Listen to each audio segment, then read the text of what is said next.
Okay, hey, welcome everybody to the GRC call of February 2025.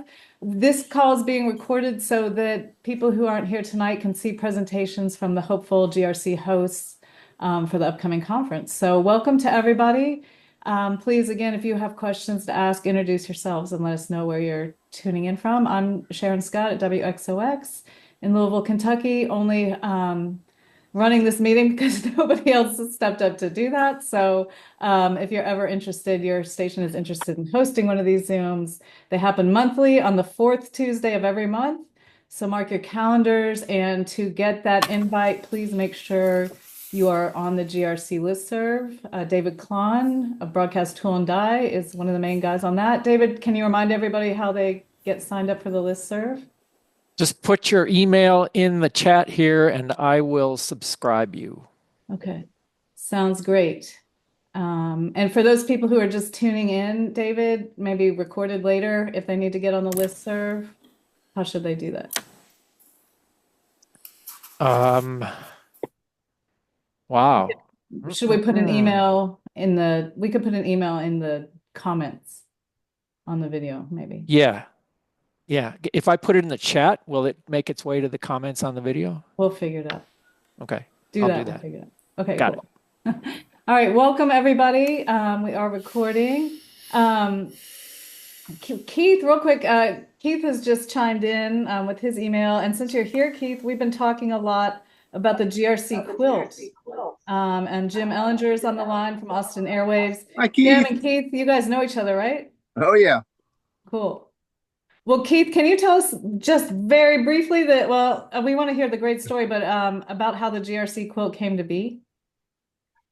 Certainly, I'm put on the spot here. I met Jim at a GRC conference. I know for sure it was probably at WORT in Madison. That's a good guess. Yeah, or yeah, that's a good guess. And yeah, we want to make an LPFM focused quilt, just like me and my mother, Pat Rosendahl, did for the grassroots radio conferences in 2005. We put together a T-shirt quilt of T-shirts from stations like WERU, KCSB, where I'm currently the chief engineer and was the news and public affairs director previously, and others. And so we're collecting T-shirts designs. I've seen some good ones uh, that I want to see on there, but it's going to be pretty competitive. I think we can get 24 to 36. There's a way to double side it, but it's all. I'm being taught how to quilt by my mother, who's 91 years old, yesterday. But I'm sad to report she's in the emergency department right now, Oh no. Oh, and we don't know how much longer she's going to survive. oh, Uh, but this project she knows about, and she's equipped me. I should be able to see it through, I think, and it's been very meaningful and rewarding for her to have contributed this. It travels from, I think, host station to host station now. It used to be raffled off, like if you won the raffle, and it was a way of raising money for the Solidarity Fund, and uh, and bringing people who couldn't afford to go to a GRC conference with the money raised from that raffle.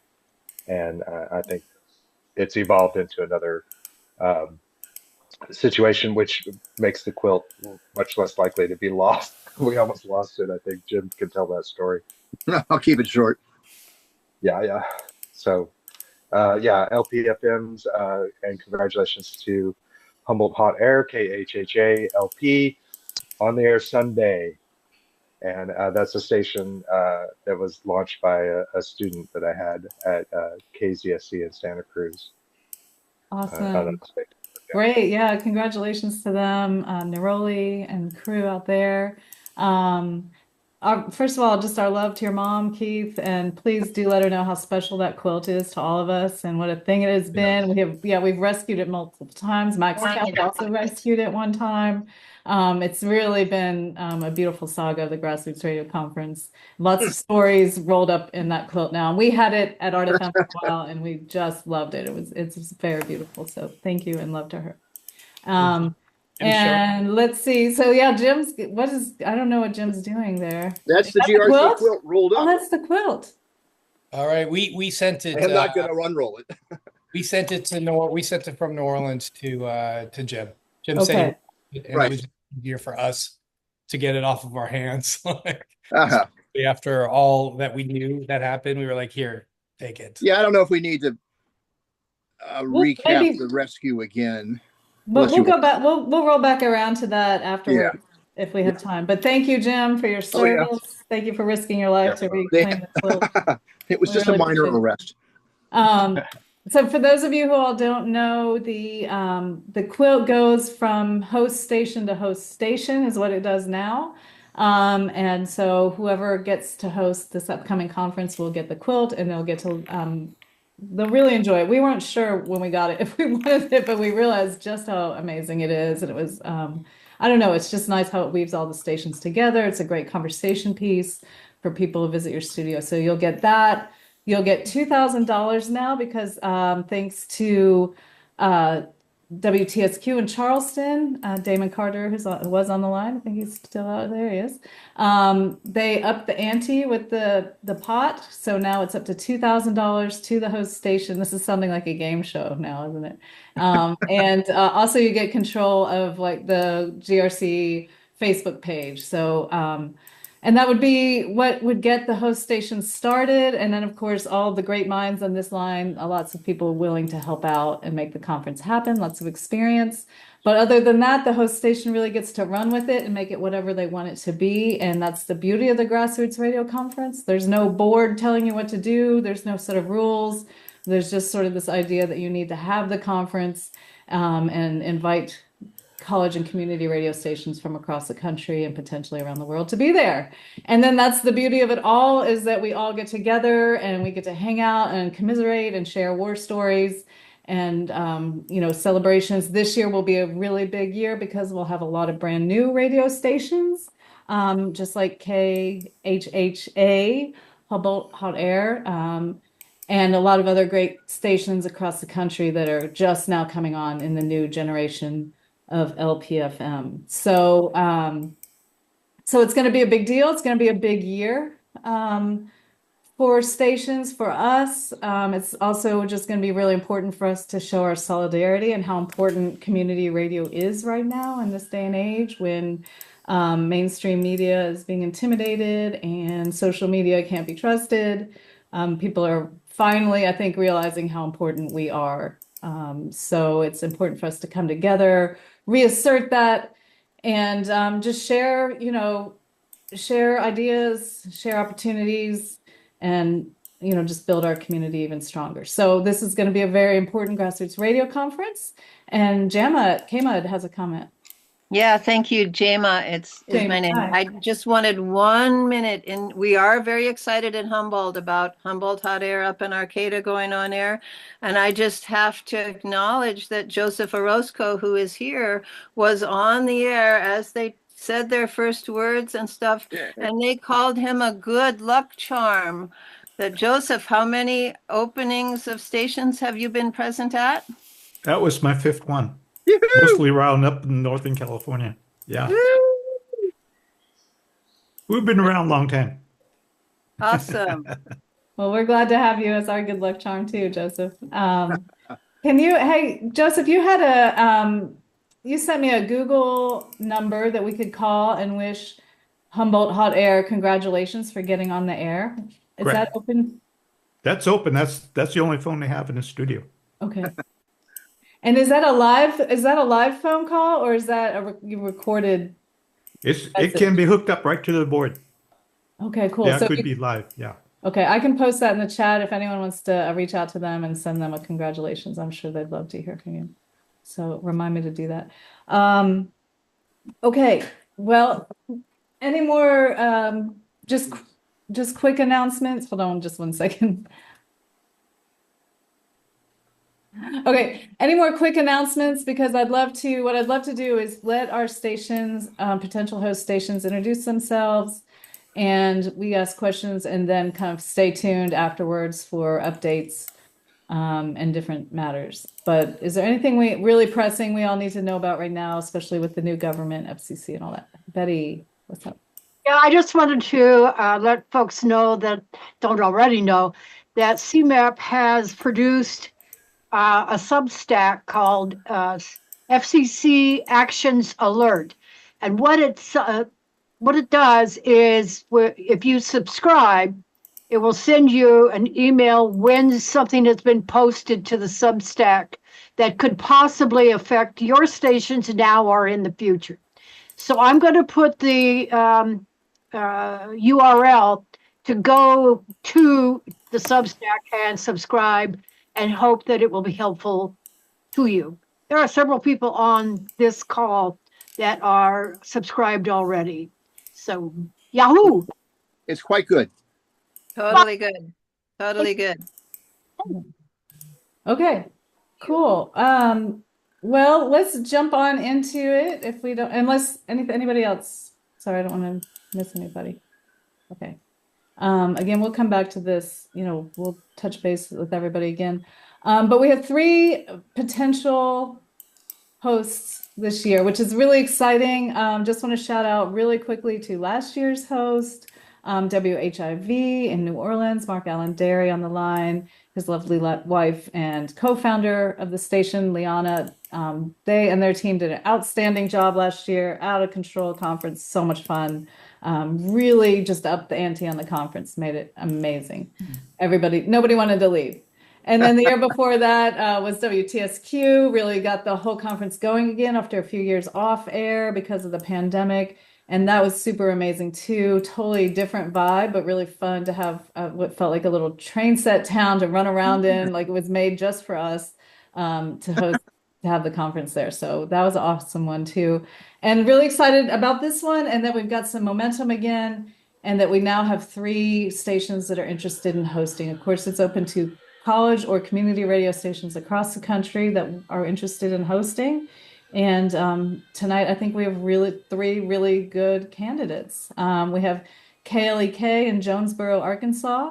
Leganzi Kale is the founder of that station. Hi, Leganzi. We have Thin Air Community Radio in Spokane, Washington. Michael Moonbear, the representative there. Hi, Michael. Hello. And then we have the boss, William King, out in Omaha, Nebraska. What's up, William? Thanks for joining us. How's everybody doing? Good. Hey, great. So what we would love to have you 3 fellows do is just maybe take, 5 to 10 minutes to tell us about your station and why you all are interested in hosting. And then we can kind of ask some questions and go over some important details and things like that. Does that sound, I don't know what I'm doing. There's no plan here. So does that sound like a good thing to do with everybody? Yes. Okay. Does anybody want to jump in and go first? Or should I assign anyone? Volunteers? I can. Okay, Michael, great. Thank you so much. So I'm Michael Moonbear. I'm the station manager with KYRS, Thin Air Community Radio in Spokane, Washington.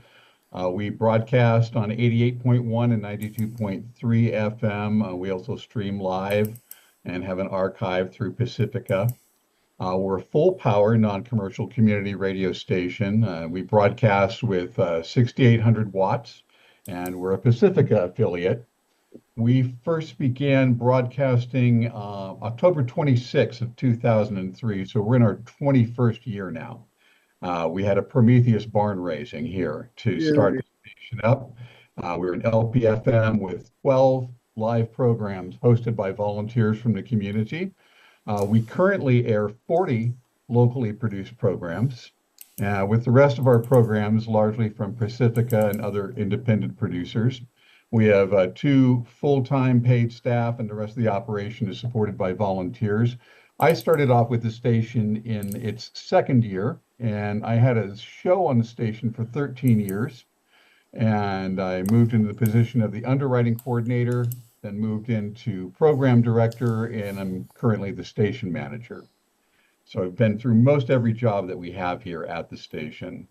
If we're talking about the possibility of hosting the 2025 GRC, and we'd be collaborating on that with our partners, which is the Spokane Central Library. And we're located, actually, our studios in our partner's facility. We didn't start out there. We started off in a building called the Oops. Are you guys hearing that? Yeah. I don't know what that is. Yeah, everybody make sure that you've muted your, it sounds kind of beautiful. That was a nice sound effect, but just make sure you're muted. Sounds like something could be on my radio show. But so we started off in the community building, and which was it and still is there as a center for nonprofits in Spokane. And then just a few years before COVID, the Central Library was remodeling, and we got into talks with them about forming a partnership and moving into their space, that they would set aside a room for us to build out a studio. And so that's where we've been for almost 2 years now, I think it is. They have a newly renovated 3-story building downtown in Spokane, and that's where we're housed. We have access to over 12 meeting spaces there, average size meeting rooms all the way up to the Enhuiwiak Hall, which takes up a majority of the 3rd floor of the building and accommodates over 250 people in there. We have access to full audio-visual setup, microphones, projectors, HDMI, wireless connections to video screens. The entire facility offers free Wi-Fi. The location, as far as ease of access, our studio is within 8 miles of the Spokane Airport, so very, very easy to access. We're also located centrally in downtown Spokane with walking distance access to affordable eating and lodging options and entertainment. Our studios are located right next to Riverfront Park and the Spokane Falls, theaters and clubs, eating options locally around us. We have Asian, African, Italian, classic American, huge variety of food. We have the Spokane Transit Authority, that is a bus line that connects pretty much every area of the city. So transportation is easy if you want to move outside of walking distance. And it's a very, very welcoming city. We're located in Washington, which is part of the what's referred to as the Blue Wall. So we're happily in a very progressive area of the country, and we have a population of currently it's around 600,000 people. And something else that's very telling about the welcomingness of our town is that with 600,000 people, the largest annual event that we have in Spokane is our Pride Parade. So that should give you a pretty good idea of how progressive and welcoming the town is. So it's a very, very great place to visit. And I think that's pretty much it as far as what we have to offer. We've got a facility, we've got a partner that would accommodate this conference very, very, very well. So we'd be very happy to host this and make this happen for everyone. I think it'd be a really terrific event. And I think politically, everyone knows, we don't have to go over this, and at times and what we're seeing right now, it's very, very important that we are all moving as close together as we can and creating as strong relationships as we can. It's hugely important because of who we are. Community radio stations, especially the low power FMs, need support and need partnership and support with each other. So we hope to create that and offer several days of really, really helpful information and useful information for everyone to go back and strengthen their own broadcast studios. Excellent. Thank you so much, Michael. I thank you for volunteering to host. Looks like you guys have really wonderful facilities, great programming, awesome staff. So thank you so much.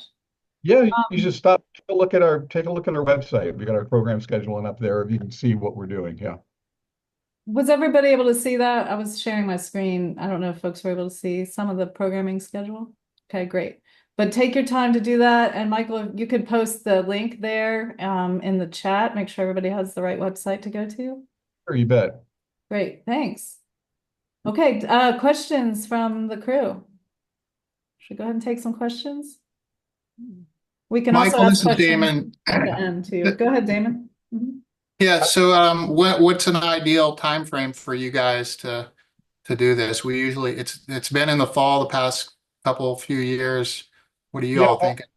it's interesting. It's a little tough to find out history because, people are putting up their own websites and after a few years they're not maintained and they're gone. And so if you want to go look at it, I actually spent a bunch of time. It's a little labor intensive because it's slow going through Internet Archive and finding past websites to be able to look at.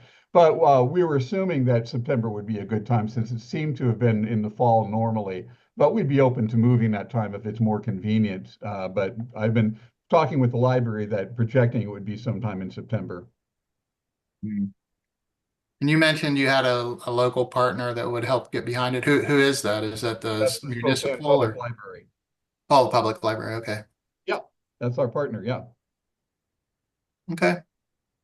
Great, excellent. We love libraries. Betty. Let's see, am I muted? No. Okay. Hi, Michael. Hi, Betty. I really appreciate that Spokane has such wonderful DEI, but has Spokane had any backlash from the current administration, which seems to hate DEI? And how might that affect this GRC? I know that there are some who regularly come to the GRCs who want to be comfortable, who are uncomfortable in towns that don't have good DEI. Yeah, well, I think I just mentioned that as just a way of example with a population of 600,000 people that our biggest event is our Pride Parade. That's the biggest event that we have annually. I think that tells you a lot right there. Our governor of Washington declared that we're not eliminating any DEI whatsoever. We also have a progressive mayor in Spokane itself with the same attitudes that no DEI initiatives are being removed whatsoever. Well, Portland has already had backlash. They canceled the citizenship ceremony in Portland a few weeks back. And we do expect more backlash in Portland because, in the center of all that bad stuff. Anyway, I hope nothing happens to Spokane. Oh, I hope so too. And there's none of us has a crystal ball. We can tell you what we're fighting for, and we can talk about what's historically happened and what's going on currently. But I don't expect any bad things to happen. But as they do, we're going to be there fighting against them. Yeah. Okay, let's hope. Fingers crossed, no bad things are happening at any of our host stations. Todd Tyson has his hand raised. What's up, Todd? Yeah, Todd Tyson here, station manager at Free Vermont Radio. So I'm pretty far away from Spokane and I love riding the train. I should probably know.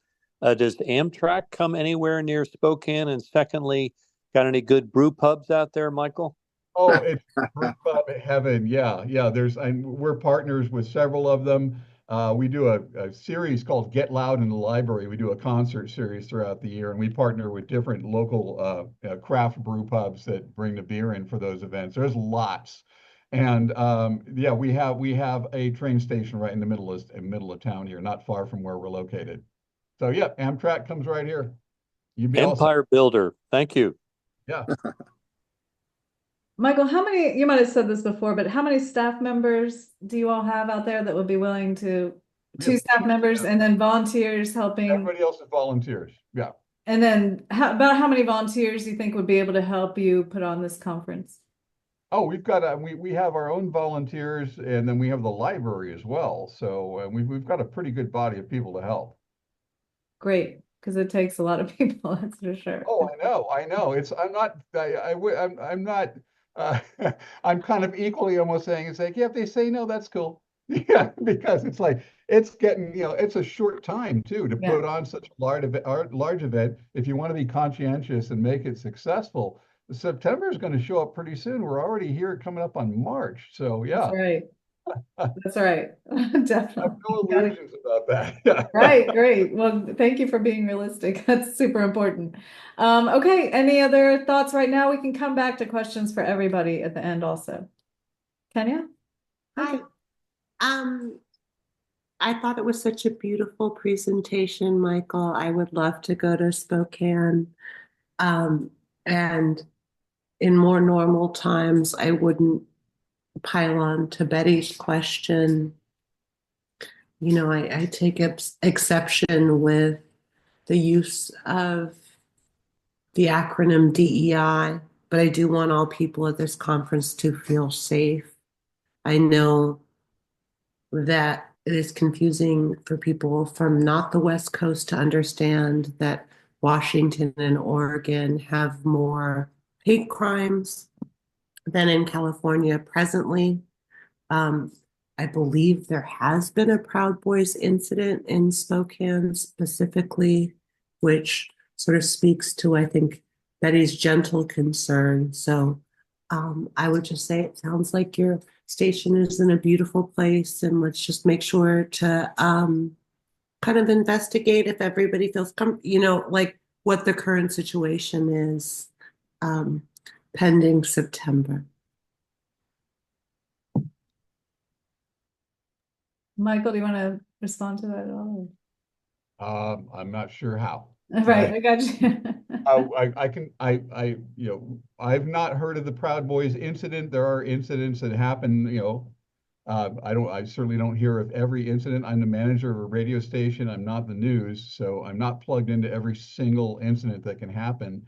I can tell you what, the experience that we have here, and it's a very welcoming and comfortable place to be. Cool, great. And legalization has happened out there. So As that's, far as marijuana, yeah. oh yeah, I'm still in the dark ages out here in Kentucky, so And Oh, Texas. it matters actually. So that's a marijuana. factor Yeah. for this conference. Okay. Anyway, okay, so now we have two medical states on the list. We have Arkansas and I think Nebraska. Anyway, I don't know. Anyway, forget that subject. Okay, we'll go on to just our next two candidates are both extremely qualified, also very interesting, exciting stations, doing a lot in their communities as well. So we've got the Boss in Omaha, and we've got KLEK in Jonesboro. Which one of you all would like to go next? I think Laganzi said in the chat Cool. that he has to make a phone call, so. Okay. All right. By default, William, I know you're ready to step up to the plate. Okay. How's it going? Good. How's everybody doing? Good. Can you guys hear me loud and clear? Yeah. Yeah. Okay. Well, I appreciate this opportunity. Again, my name is William King. I am the CEO of Omaha Community Broadcasting. We were able to get a license for KOWN 10 years ago. So we're celebrating our 10th year anniversary coming up next month.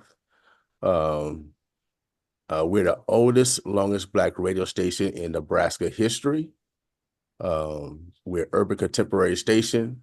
We reach over 1 million people. We're a top 72 market right now. Far as on the transportation side, a little bit more about myself. I built my first radio station on my house using Part 15 technology back in 2009, which is basically AM 100 milliwatt transmitter. I put them on my house, daisy chain them, and I was getting about a 3-mile radius. As far as my first broadcast and my first interview was with Mayor Suttle. So I'm very connected with the political realm in our community, as far as on the Republican as well as Democratic side. I'm currently running for City Council District 2 in the area where I grew up at. And I have a great chance of winning because our station, I consider our station a research radio station, the only research radio station in the world. Our goal is to modify behavior So we're better individuals, better family members, and better citizens. And I advocate it every day. So today we call it Tell the Truth Tuesday. And so today I cannot lie. And so we actually put it in practice. I love this community. I grew up here, grew up in the projects. My mother, could not read and write, but she made sure I was able to read and write. And so I advocate education.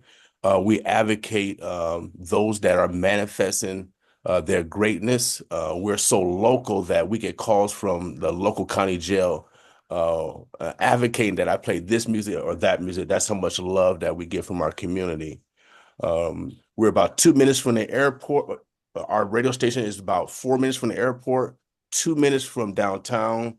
You got all types of shopping, all types of culture. We got the old market. We're about 7 minutes from the zoo, one of the top zoos in the country.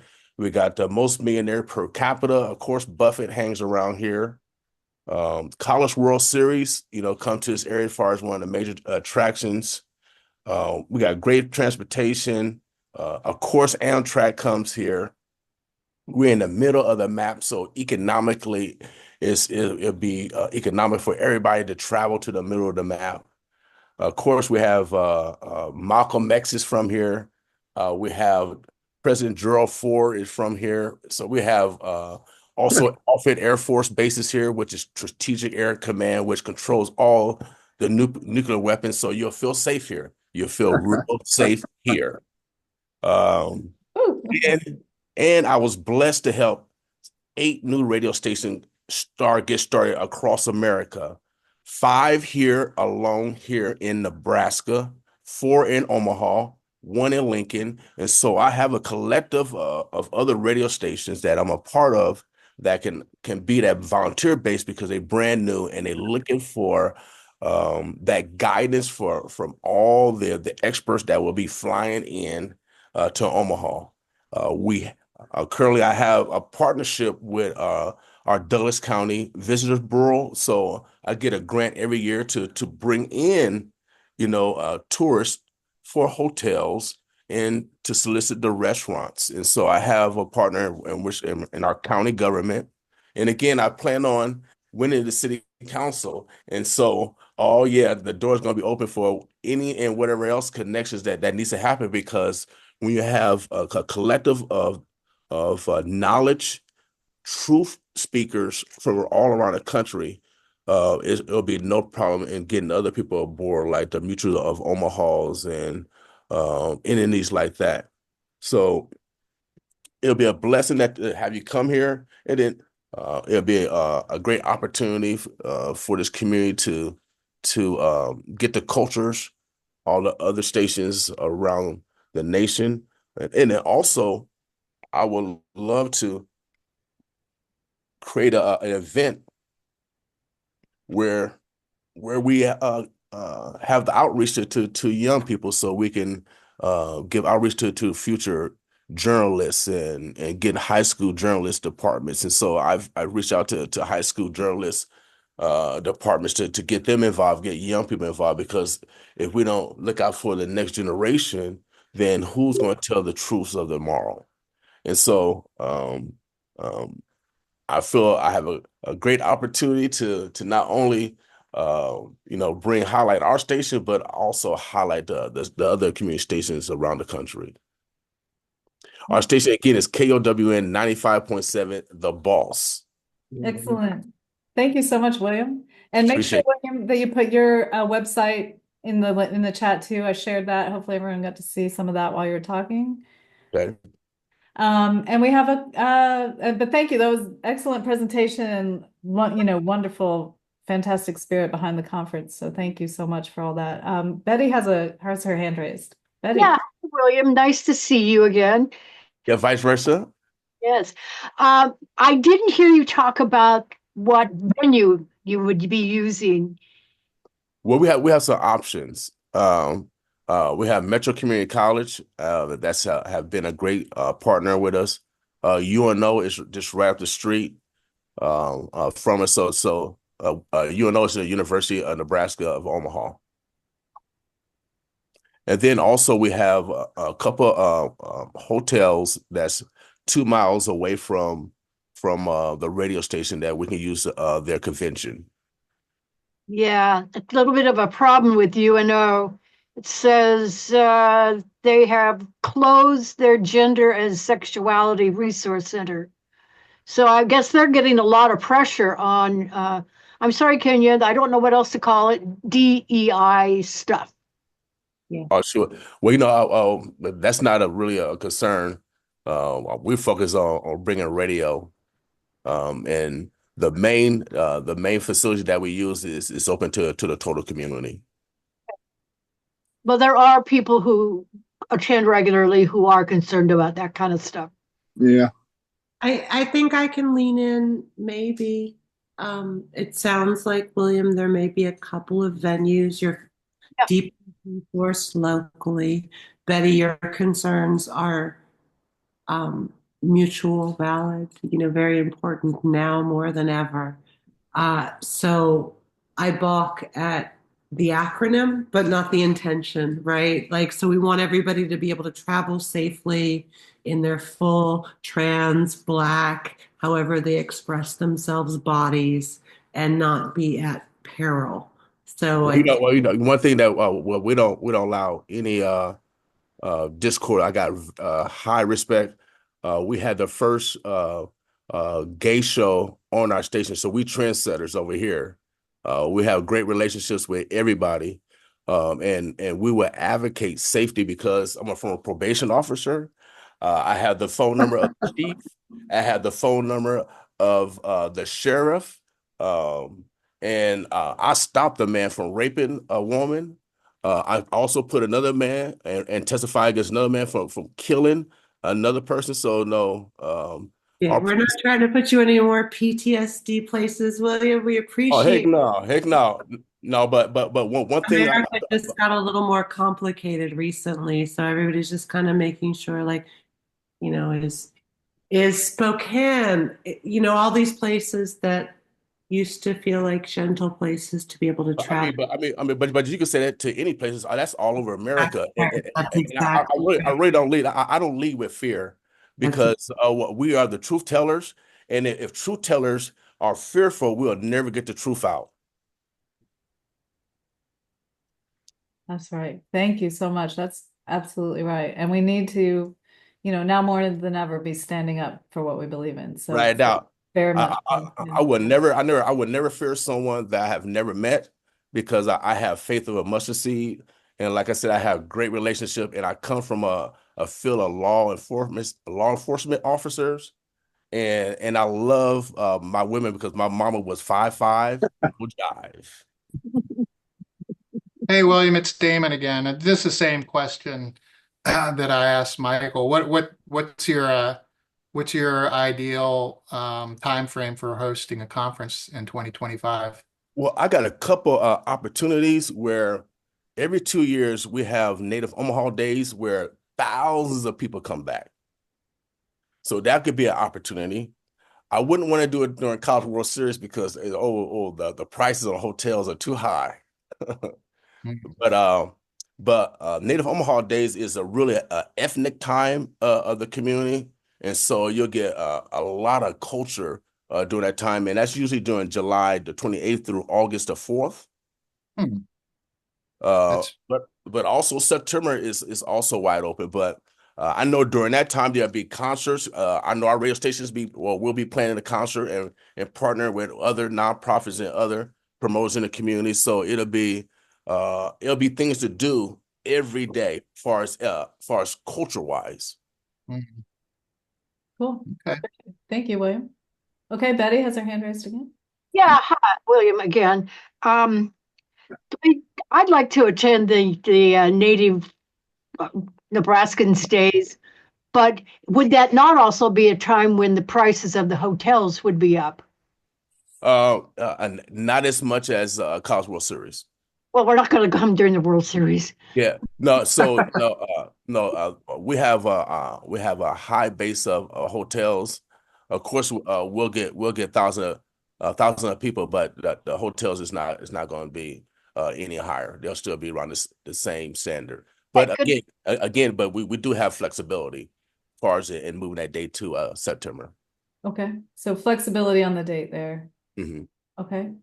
Oh, and I'm going to ask the same question I asked before too.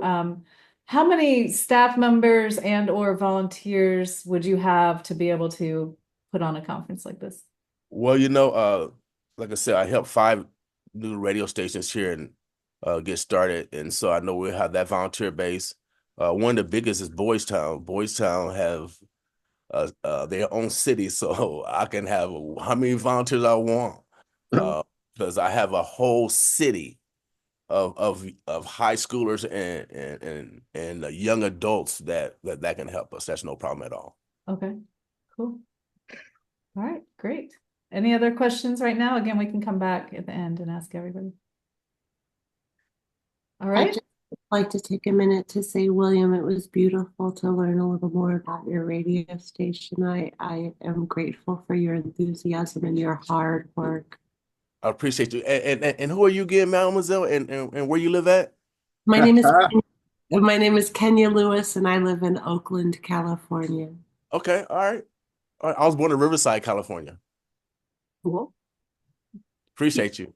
Yeah. Great presentation, William. Thank you very much. I appreciate you. Kenny brings up that, this is really cool just to be able to, get introduced to everybody's station. So thank you all so much. Yes. Michael. All right. Is Leganzi back yet? I saw Yes. Allie. Where'd Allie? There's Allie. Hey, Allie. And there's Leganzi. Okay, great. Hey, y'all. Okay, so they're down there in Jonesboro, Arkansas with KLEK, and you guys are the third and final presentation of the evening. So take it away. Hello, everyone. And sorry, been kind of a crazy afternoon. Phone keeps ringing and having to deal with different things. So, Leganzi Kale, founder, general manager, KLEK 102.5 FM. Have also joined me, Allie Tabor, program director. KLEK, we've been on the air, as we've mentioned before. This will be our 10th year serving the Jonesboro community, and we're definitely very happy and very proud of what we've accomplished in 4 years. Of course, while we want to host, we've been actually trying to host since 2020.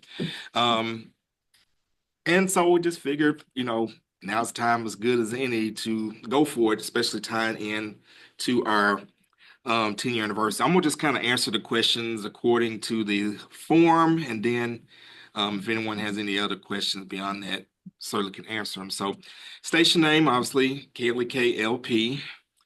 Call letters, again, KLEK LP. Frequency, 102.5 FM here in Jonesboro, Arkansas. Website, as Sharon has up, is klekfm.org. And of course, one of our volunteers, also the loving husband of Allie, actually did our website, not just our website, but the local NPR affiliate website. And of course, Allie and Brandon both met, fell in love, and got married through KLEK. So it's always one of the things I'm most proud of when it comes to telling the KLEK story. We are a community radio station. Our format is primarily music, R&B, old school, blues, gospel, jazz, classic hip hop. We also do some talk with our community conversations, talk show, and we have specialty shows that air throughout the month that focus on specific topics such as mental health, home navigating the home buying process, financial literacy, and several others. Number of staff members and volunteers at the station, pretty much full-time, it's pretty much me. And then we have Allie, and then we have about 5 to 10 dedicated volunteers with KLEK. We also pull volunteers from the community, such as some of the Divine Nine, traditionally Black fraternities and sororities. The Mayor's Youth Advancement Council has also done volunteering for us. And another source of volunteers that we would utilize if we got the conference is A-State students, because we have a wonderful relationship with Arkansas State University. And in the state of Arkansas, public school kids, although ironically this doesn't apply to private school kids, have to get 75 hours of community service in order to graduate. So there's like tons of kids that are running around desperately needing volunteer activities. How many grassroots radio conferences has your station attended? My first one was Hot Springs, so go back however far that was. Are there any other? I will say if we host, this will be my first one. So has your station hosted any conferences in the past? We have not.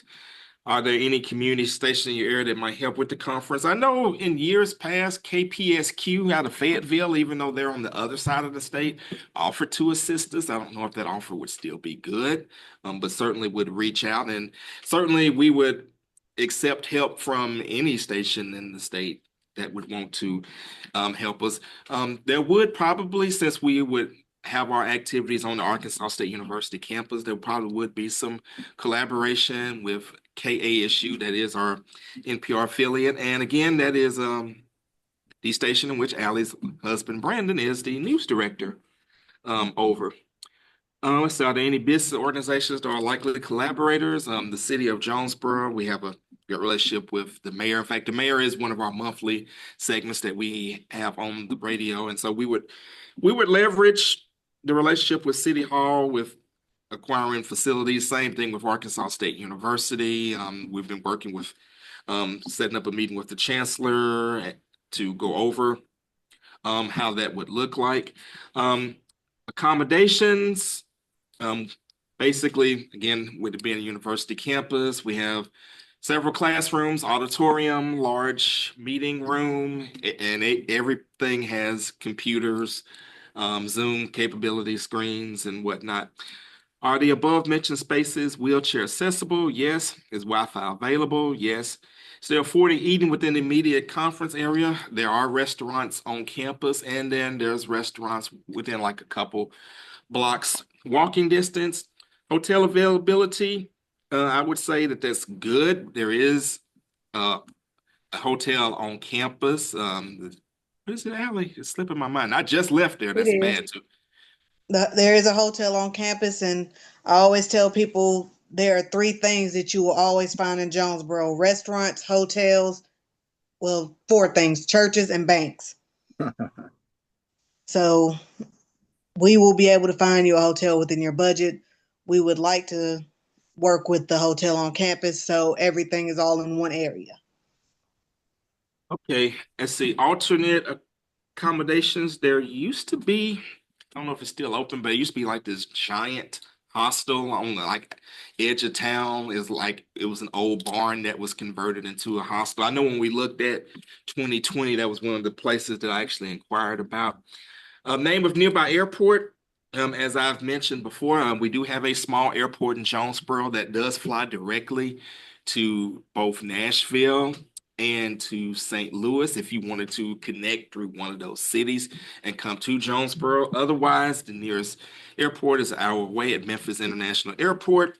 But Memphis is a fairly nice sized airport, so the flights usually aren't that expensive, especially with the time frame that we're looking at. We're looking at October. I don't have the exact date yet because athletics won't know the actual football schedule until March 1st, and then they'll know which games are home games and which are away games.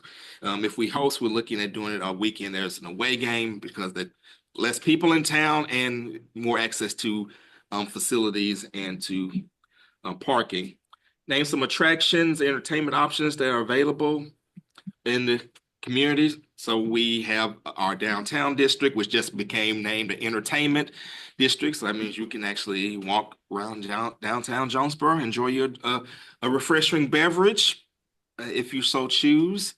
There's live bands that perform at different venues. And of course, you have things such as movie theaters and the typical stuff that you would find in a city. This is between the conference location and the airport, about a mile and a half, 2 miles. It's not really that far. Rental car options, we do have Enterprise, and we have a locally owned place called USave. Public transportation, we do have the JETS system here in town, and they just bought these new hybrid trolley buses that they are super, super excited about and love to show off. So if we were to host, getting you all a ride on the trolley definitely would not be an issue because they're just looking for excuses just to carry people around on the trolley. Is community pedestrian friendly? I would say I would give that a 4. One of the things that the city and the university have aggressively been working on is making this a bike friendly city and doing trails and whatnot. And I think A-State, as far as like colleges, ranks like one of the top ones for like bicycle friendliness and whatnot. Let's see. All right. I got to sign off. Thank you all. Appreciate it. All right. Have a good one. Thank Yeah. you, Jim. You bet. Good to see you. All right. I'm gonna let Allie take over from here. Like, how accepting is your community, individuals of marginalized communities? Okay, I will And take that's the over. perfect time because my phone just rang, so I'm about to go mute. Oh, okay. Well, I guess I will take over from that. I don't actually have the list pulled up in front of me, but if I'm not mistaken, he was saying, How welcoming is your community to marginalized folks? I think that's where we were with that. I will go ahead and start off by saying this part. Arkansas is a red state, but the city of Jonesboro has more of a mix. It is a little more friendly and a little more open than some other areas in Arkansas. There are different events hosted every year. We have our annual Pride Parade as well. They actually worked with us this year and probably next year with our scheduling. They usually host something downtown, and it's usually the week before our Juneteenth in Jonesboro event. They actually switched with us so that we can host our events before June 19th and we didn't have to do it afterwards. We have a good relationship with that organization. We have a good relationship with our city, as Leganzi mentioned, and also both sides of the political spectrum. He mentioned our radio talk show, Community Conversations. There's actually a day dedicated to hearing the conservative side and hearing a more progressive and democratic side.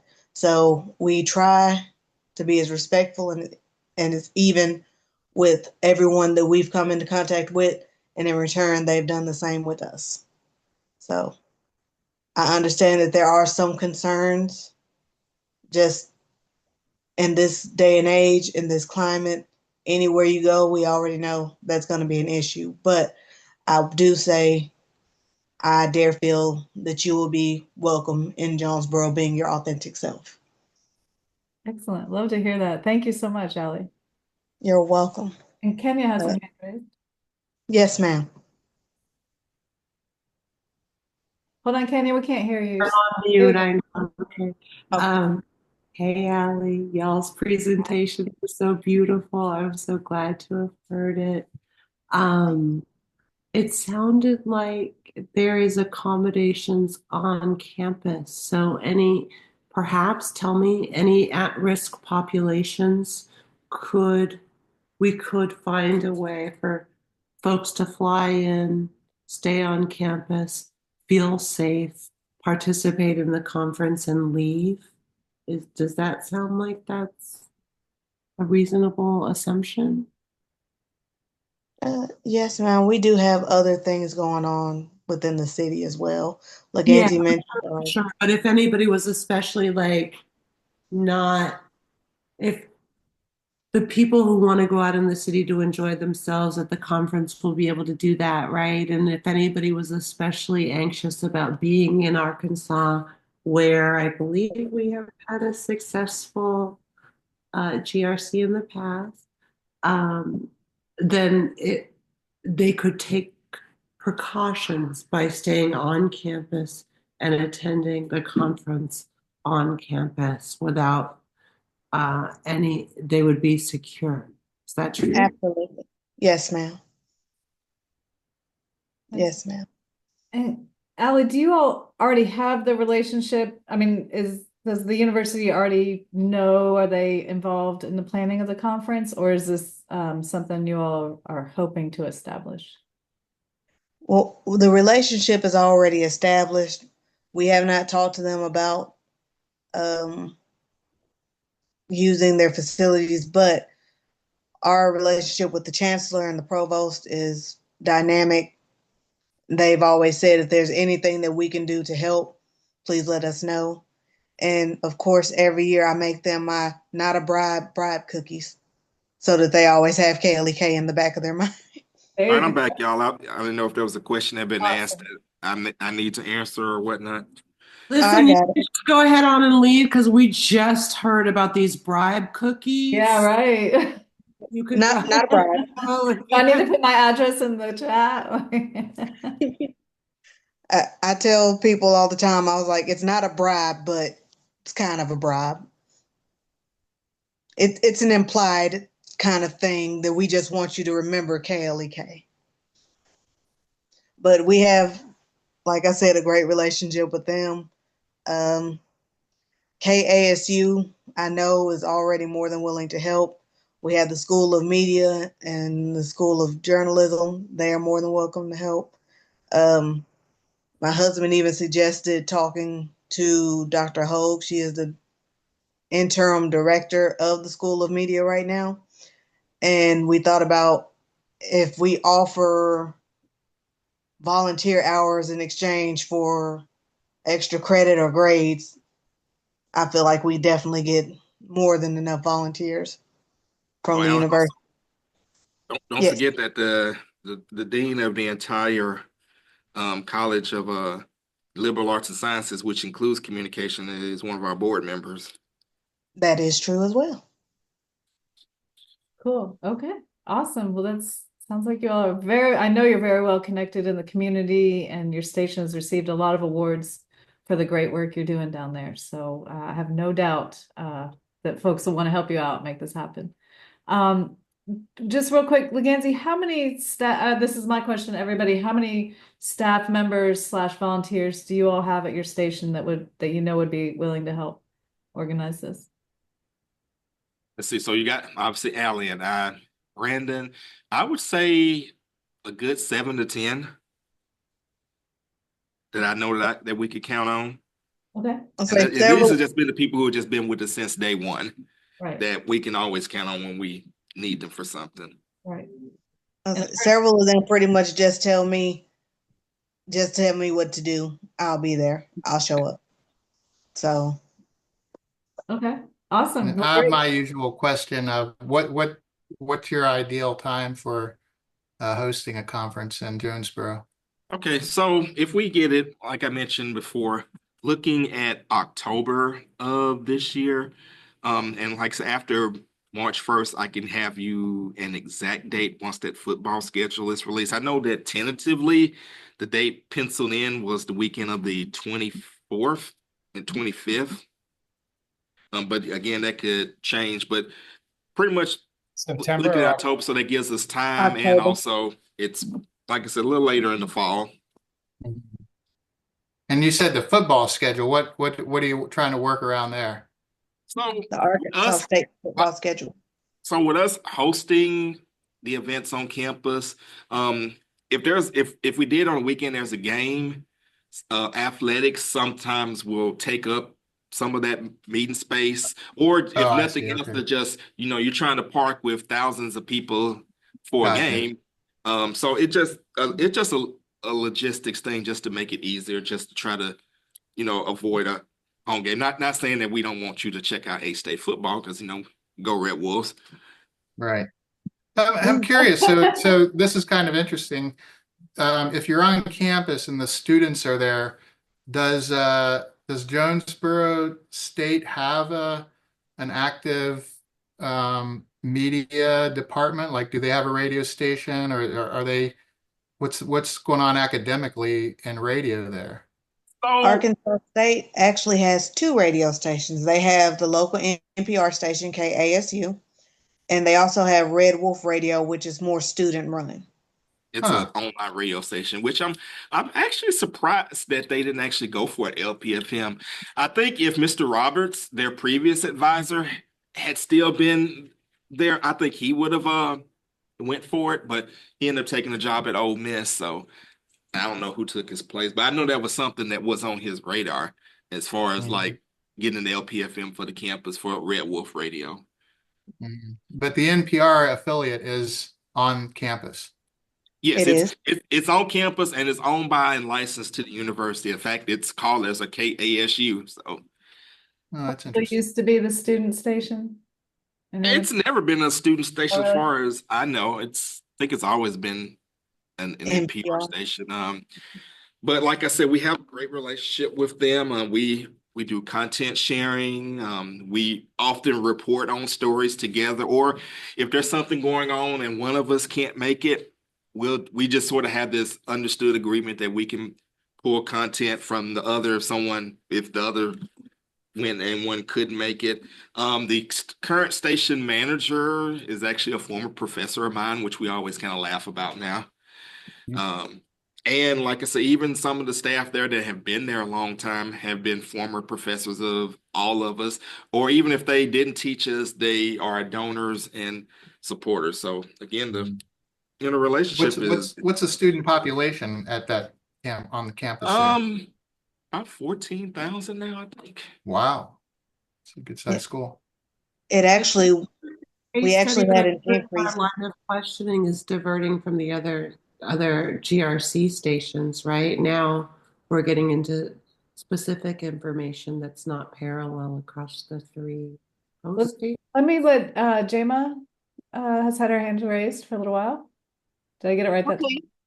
Yeah, thanks. Before I ask my specific question, I'm going to say, whoa, this is a really difficult choice to make. And last year, it seemed so overwhelmingly wonderful, the New Orleans proposal, that I remember people were able to decide on the spot in the very meeting. Yes, New Orleans, people want to go to New Orleans, and the proposal was incredible. I wish I could have gone to that GRC, but anyway, I don't know how others are feeling, but I'm feeling like, oh, this is a trickier choice to make. And so, having said that, I'll say that my questions are in terms of transportation. Number one, how close does Amtrak come? And number two, what does it look like to travel from the Memphis airport that you mentioned to the site? Okay, so the Amtrak, that is 30 minutes away in Walnut Ridge. Unfortunately, I hate to say it, but I think the train only runs like once or twice a day, and it's usually like in the middle of the night. Which I hate it, but it is what it is. We do have Greyhound that comes here, and the drive from Memphis Airport to Jonesboro, pretty uneventful. You're going to mostly drive through fields. How long does it take? About From from the Memphis. airport to A-State campus, a little over an hour. Okay, any other questions for KLEK or for any of our other proposed hosts? I would like to just ask two questions, and this is for everybody, or the three folks. The first one is, and I know it's kind of hard to guess. I mean, we had no idea, but we do have a little bit of background now. Like, how many people are you thinking the conference would be hosting?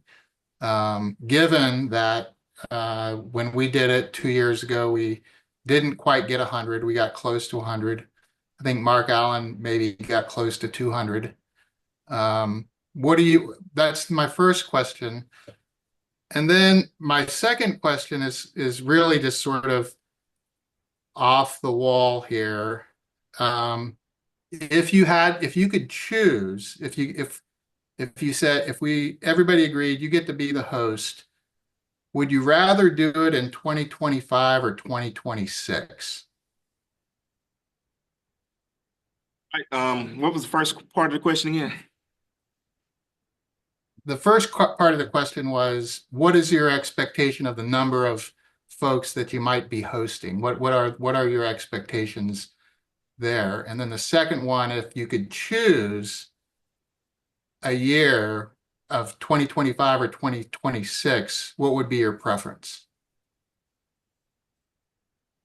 Well, as far as how many people expect, I would say around 100, 125. I know, Jonesboro is not a tourist destination like New Orleans, was, or like some of the bigger cities that are putting in. So that would be my estimate, 100, 125.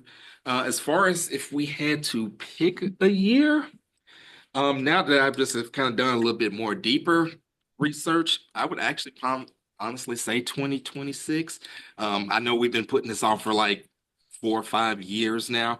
And of course, with COVID and all the other things that have gone on. But I figure we've gotten to a point now where it's sort of, now or never. I mean, if we keep the backing out of it, then nobody's going to really take our bid seriously. So, and this is the first time, at least since I've been involved with GRC, where it's actually have come down to where it's going to actually have to be voted on. In the past, it's always been, well, one person steps up and everybody says, well, that sounds like a good idea to me.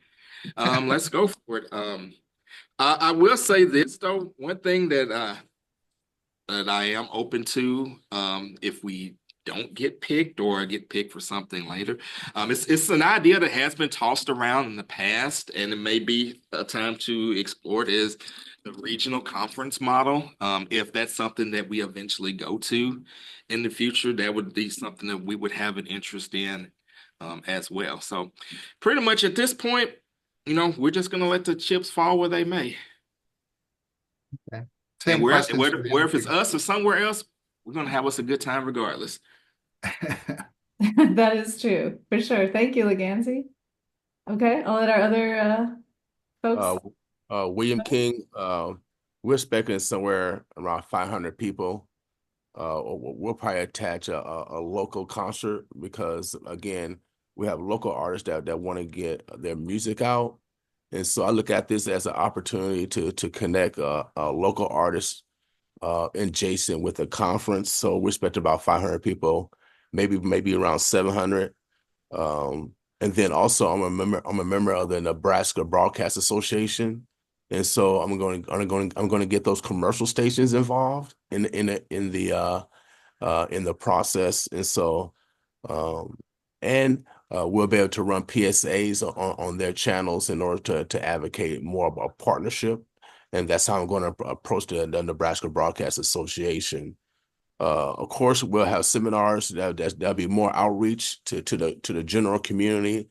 And so again, that's gonna help our state, because those young people are gonna be wanting to put their music on your radio stations, and so that's gonna be an opportunity to develop relationships. And then also, I'm really advocating that we have the conference at Metro Community College, because their college is more of a techie college and new tech and new ideals, and it's central Omaha, great transportation. And everybody's mentioned about Amtrak. Amtrak is only about 3 minutes from our radio station, right downtown Omaha. And so we're going to be really advocating we have it at the Metro Community College, because that's their footprint. That's their footprint.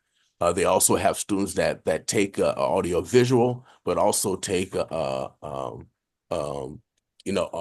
engineering also, which again is a direct conduit to potential workers in the future too. Thank you, William. I had the same question for you that I asked the others. Do you already have that relationship with the Metro Community College? Are they aware of the Grassroots Radio Conference, or is this something you need to take to them? Well, I have a great relationship with the president, and they're always looking for opportunities to partner with the community. And so I already have those relationships. So I just got to call a couple people and get it done. We're looking at 2025 to actually host it. Okay, great. Okay. Thank you very much. And this is kind of a hypothetical, because we haven't opened up 2026 yet. So Yeah, I'm just sort of spitballing just to see where to see where your comfort level is. Okay, cool. Taking this on this year. It is pretty quick. Michael? Yeah, as far as numbers of people, like I said, researching the past, it's been hard for me to get a handle on exactly how many people showed up. It's thing to see maybe as little as lower numbers as 70 to I was expecting perhaps close to 200. So in my conversations with our partner, the library, we're talking about this, and I said I would expect, we're looking at maybe a number up to 200 people. The facility can certainly accommodate more than, but if we're say in one room, we can get up to 300 people in a single room if we say we've got a big event here. And as far as year, my preference would be 2025 because, again, going back to crystal ball, I don't know what 2026 looks like. So, so I'm thinking 2025. But I mean, if it didn't work out and an opportunity came up in 2026, I can't speak for that for sure, but I would imagine we would be interested in hosting. Great. Thank you, Michael. And to my question, you do already have the relationship with the library, and have you actually talked to them about the Grassroots Radio Conference? Oh yeah, I've talked to the deputy director of the library. I meet with him once a week, and yeah, we've already talked about this, and we're excited about the idea of hosting if it comes our way. Cool. Would they be willing to lend staff to it as well as facilities? Yeah, that's something we've talked about. They hosted a national library conference there at this facility, so they have I'm all about, if I don't have to, reinventing the wheel. And so we've got people on staff already at the library that are familiar, have experience hosting a conference, and yeah, we're taking advantage of that. Okay, great. Thank you very much. Okay. All right, Henry. Hi, Henry.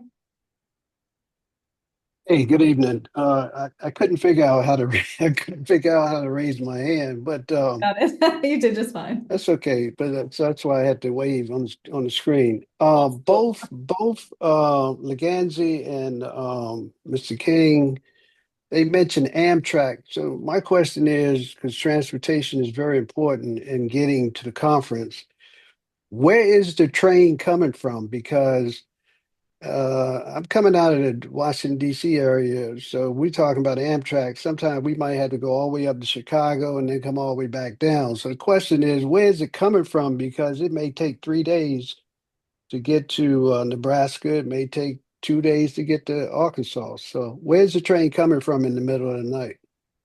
Well, from Omaha, you mentioned Chicago. So is it a Zephyr? Zephyr, I think it is. I don't know. California Zephyr. Yep, Yeah. California Zephyr. So It I leaves, think it leaves that goes Chicago. with, Yeah, Yep. going to Omaha, it leaves from the east, it leaves Chicago at 2 p.m. Yep. I can explain the California stops if you'd like that. It's a Yeah, so that Yeah. means that if I was to ride Amtrak out of Washington, D.C., we got to go all the way to Chicago and then come back down. So I think that's the route versus going all the way down to New Orleans and going across. Oh heck yeah, without doubt. I mean, it's almost straight across because I've drove to DC. My roommate is from DC, and I told myself I would never drive again. But it took me 18 hours to drive in a car. So you can expect at least 24, around 24, a little bit less in the train. So, but I would call Amtrak because they might got a speed train we might not know about. There you go. None of these options Okay. none of these are particularly right. easy for you there, Henry. All right, All right, so no problems. on our end, the train leaves DC, it goes through Chicago and then to Walnut Ridge, and the total travel time is on here 38 hours. Holy. Ooh, that's Oh, geez. Eugene, were you waving to say something? Yeah, I plan to drive if it's in Omaha. And if anyone wants to come to Columbus, park their car and go with me, that would be fine. Carpool. That sounds fun. So Columbus is, Road trip. 7 hours from DC area. Yeah. okay. Right. The adventure is in the journey of the whole thing, right? Yeah. So that's one thing we want to think about as we determine how to move forward. Is something that's very important is travel distance and where this conference is located. We've mentioned that it has been primarily on the East Coast for the past few years. Betty, when did you all host in Portland? That was the last one on that side of the country, I think, right? It was 2018. Good. And by the way, we had 153 people. Oh, that was a great conference. KBOO was the main host on that. So yeah, so we do want to think about that. We have had it on the East Coast, although none of these stations are on the East Coast. Omaha's certainly quite centrally located. But Spokane is great for our folks on the West Coast who haven't had anything in their favor for a while. And Jonesboro, a little more difficult to get to, but super fun passing through Memphis on the way. Lots of good music and food down that way. So, I think they all would be great. We all, know all of these individuals and these stations, and they're all very powerful in their own communities. And I know they would all host great conferences. So the really exciting thing is that we have three amazing stations that have stepped up to host, and we've got to learn about them tonight. So again, thank you to everyone who's presented. Now comes the difficult part of making a choice as to where this thing's going to go. And Betty has a comment. Go ahead, Betty. How are we going to choose? And who is going to choose? Right. So that's kind of where we are right now. One thing, Mark Allen and I were talking, there is this grassroots radio conference steering committee, which is made up of stations that have hosted the conference before, as well as the People of Color Caucus, who we have two representatives from. And we were talking about coming up with a sort of a point system based survey to send out to the grassroots radio list. Mark Allen, this was sort of your brainchild. Do you want to kind of describe what you're imagining? Sure. And I probably didn't express myself as clearly as I could have. I was thinking about maybe moving forward for next year. Okay. But essentially what I was thinking was doing something along the lines of creating, kind of taking the application as it stands and kind of creating kind of a points-based system around that, and then just it being kind of how your response, or how the applicant's response to those answers, like for example, if it's a walkable city, it gets more points versus a non-walkable city. Just things like that, just to give you kind of a basic, is it a regional local airport versus not, or whatever. But so we were kind of thinking, kind of Sharon and I were kind of kicking around ideas. I didn't necessarily mean for it to be this year, and I'm sorry, because obviously the applications are in and everything's already done. What I was meaning was, kind of moving forward, but that's kind of the general idea. And yeah, I think we're still kind of trying to figure out how best to kind of move forward with this. Personally, I like the idea of the steering committee. And the reason is because these are all folks that have done a GRC, and I think we could kind of look at it with a little bit more of a critical eye, and then take a vote there based on the application results. But that's one person's opinion only, and I probably wouldn't have offered it if Sharon hadn't called on me. So my 2 cents. Okay, Kenya, I think you had your hand raised next. Hi, friends. That I appreciate that input, and you're being put on the spot, Mark. I wonder if there's a hybrid, right? Like, it seems like we all collectively have been here to hear 3 beautiful presentations. Where we know we are is not, we're in a place of abundance, and we have some external considerations as to whether people can be safe in places.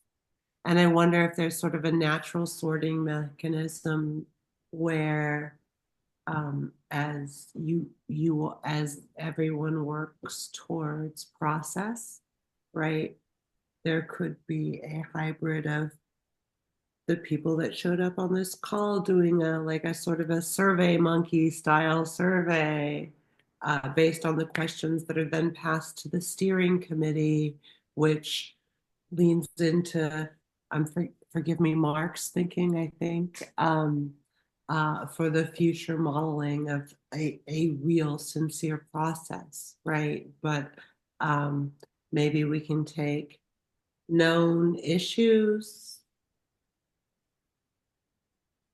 the experience and the presentations, kind of like a tech interview, and kind of weight the different forces and hope they affirm each other so that the separate metric from the steering committee turns out to be probably exactly the same thing from the cohort that's on this call. Thank you, Kenya. I think that sounds like a lead. Yeah, I like that idea. I mean, as a member of the steering committee, I would definitely want to hear the what everybody else thinks. And I would imagine that the best way to do that would just be to send your opinion to Sharon. And then Sharon could share it with the steering committee. Well, we have to protect Sharon's bandwidth, so Sharon may want a survey. Yeah, I was gonna say, I feel like a survey is a better way to collect and organize that feedback. Yeah. That's Max Kelly, also former host there at WAO in Rochester. And survey advocate, I guess. Yeah. We could do sort of a Google, I don't mind doing a Google survey type of thing. That way it's not just coming to my personal email and me having to sort it through it, but it's a more centralized place that I could share with the interested, parties, and we could weigh the survey. Sure. Betty, you have your hand raised. Yes, thank you. Two things. First, it's got to happen soon. And the other one is, I think the people who have witnessed all these wonderful presentations should have a voice. I appreciate that there's a steering committee. Are all of them on this call?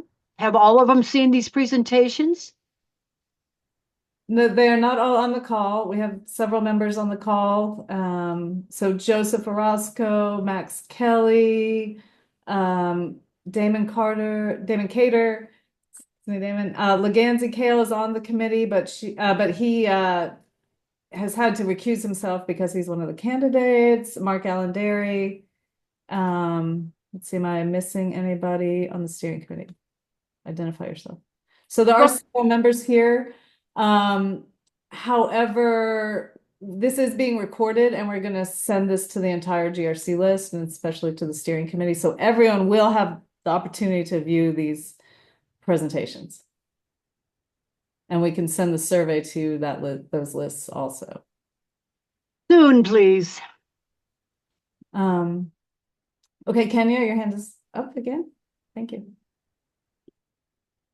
Oh, wait, you're muted.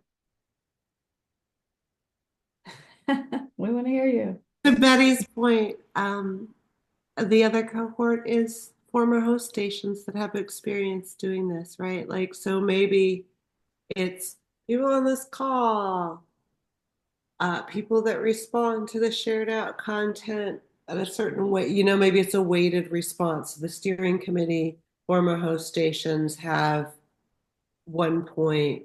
The people on the call have a half a point. The people that get the secondhand information have 25% of a point, however you do that. But I think Betty's point is heard.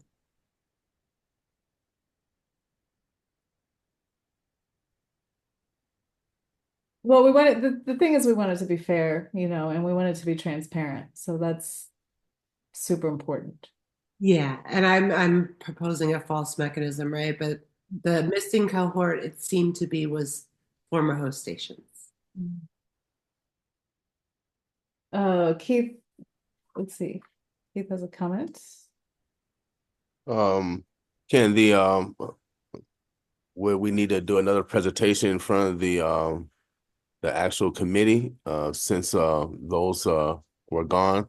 If not, I would suggest those that was on the call just send you a vote on who they think gets the opportunity. I think that's the easiest. Whoever's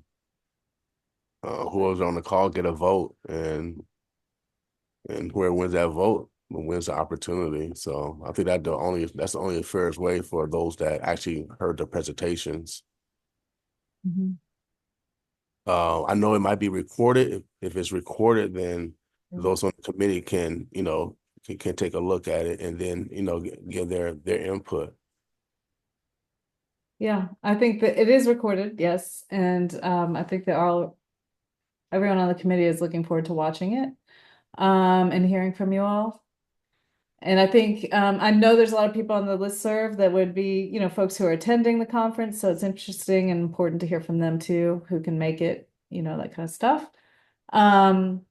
So I think what we're seeing is we will send a survey and it will kind of include some basic points and help people to kind of give a ranking type thing and come up with some numbers as to what's important to them.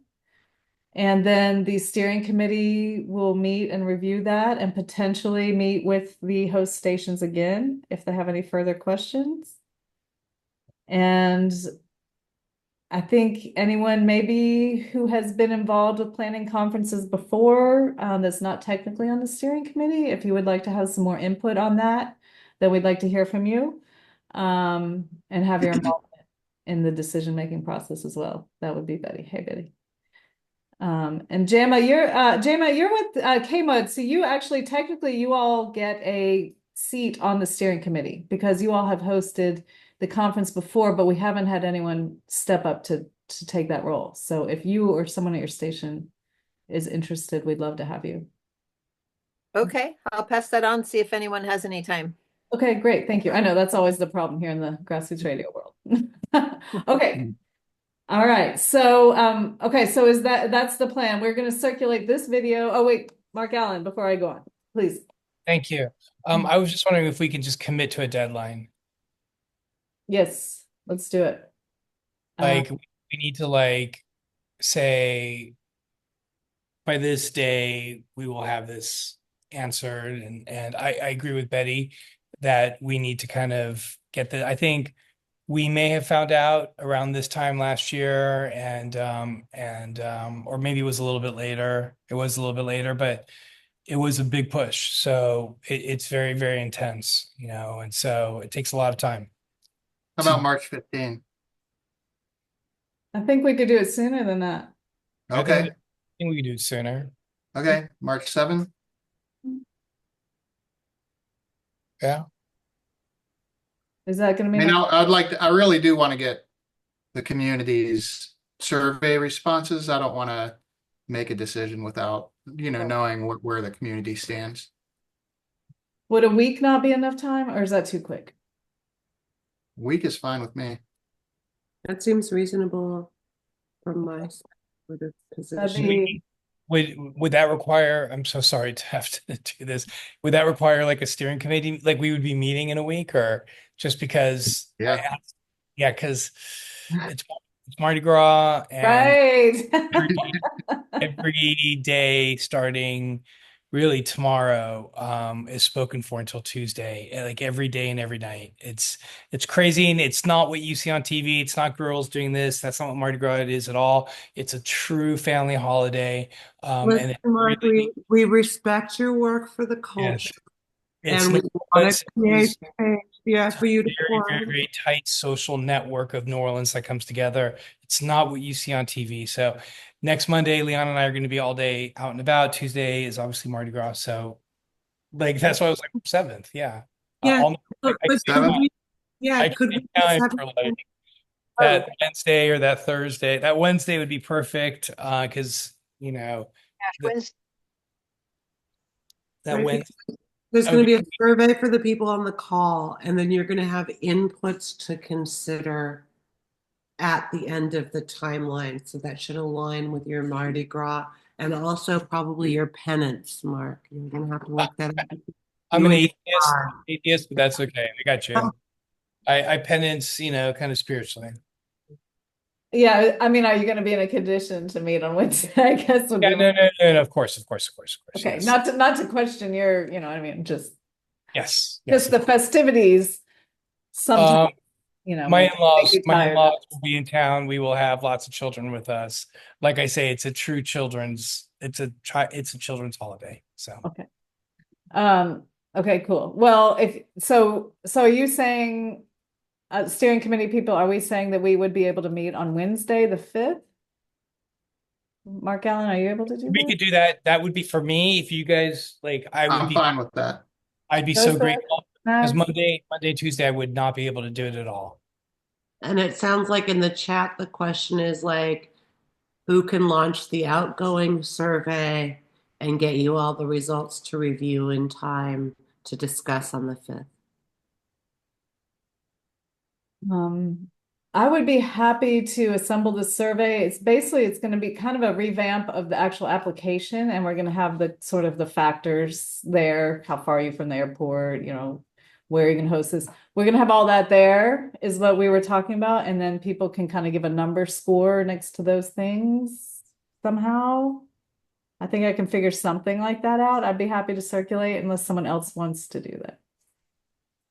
And I will send that to the GRC listserv. So make sure you get that and respond to that. And we'll give them a week to get that back to us. Well, that will be when we meet. We're basically, by the time we get that out, it'll be a week for everyone to respond to that. And we'll send it with the recording of this call right here. So if they're watching that now, they're getting the mirror effect. We're talking about you. Thanks for joining. So yeah, and then that way we'll all have the results by the time the steering committee meets on Wednesday. If people, Betty, for instance, you worked really hard on the KBOO conference, and if you'd like to join us on that call, I think you'd be able to do that. Yes, please. Other folks here? Anyone else want to? And then we will get the results of that survey and we will weigh that in. The steering committee will weigh that in and we'll talk about all the factors. We may follow up with some of the hosts with further questions. We may have you come present again, but I think everyone did a great job here. So I think that the steering committee should be fine to watch those videos and get a good feel for what the conference is going to be like. Look, Mark Allen's there on his balcony. Mardi Gras parade's going on in the background. I'm taking you to the Mardi Gras parade right now. Awesome. Fun. Yeah, I think that all the presentations are good, and it's not an easy decision for sure. I'm really impressed with what everybody's brought up. So yeah. And so we will weigh heavily the input of everybody here, and everybody who responds to the survey. And that will be extremely important. But there are some other factors, as we've talked about. There's economic factors, there's travel factors, there's safety factors. And we just want to hear from all the constituents about what's the most important. And then we will, report back, I guess, then we'll leave it to the steering committee to take in all those factors and report back to each of you all after we meet next Wednesday. Does that sound like a plan? And then we can all start making our reservations. And I hope, wherever it is, I hope you all would join us there because it's an amazing conference, very inspiring, just wonderful to be around radio people and know we're not out there alone and to come together and really figure out what we can do in this new atmosphere where we are so very important. So yeah, and hopefully, unfortunately, we can't have it in 3 places at once, but there is this new, very exciting idea about regional conferences that we'd like to do in the off season. So I'm really excited about those, actually. Look at the parade, by the way, going on Mark Allen's screen there. Some floats. Awesome. But we'd love to start doing regional conferences like in the say 6 months opposite of when the big conference is, where we can have smaller gatherings of stations. And the main thing is we don't want it to compete with the main GRC conference, but we want it to be a way that we can gather more local stations and gather enthusiasm about the main conference and then, drag them with us wherever it may be. So be thinking about that. To you all, to anyone, anyone out there, that's an idea we hope to start hopefully this year. So there. Okay. Anyone else? Any other thoughts, questions? It can be on this topic or anything else. Mark Allen's ready to go. Man, that looks like fun. Go enjoy yourselves. Thank you all so much. Really great group here. And I know this is going to be an awesome conference no matter where it ends up. So can't wait to see you all thanks, there. everybody. Awesome. Thanks. Bye. Again to everyone who presented. Wonderful stations. Thank you all so much. Okay, see you later.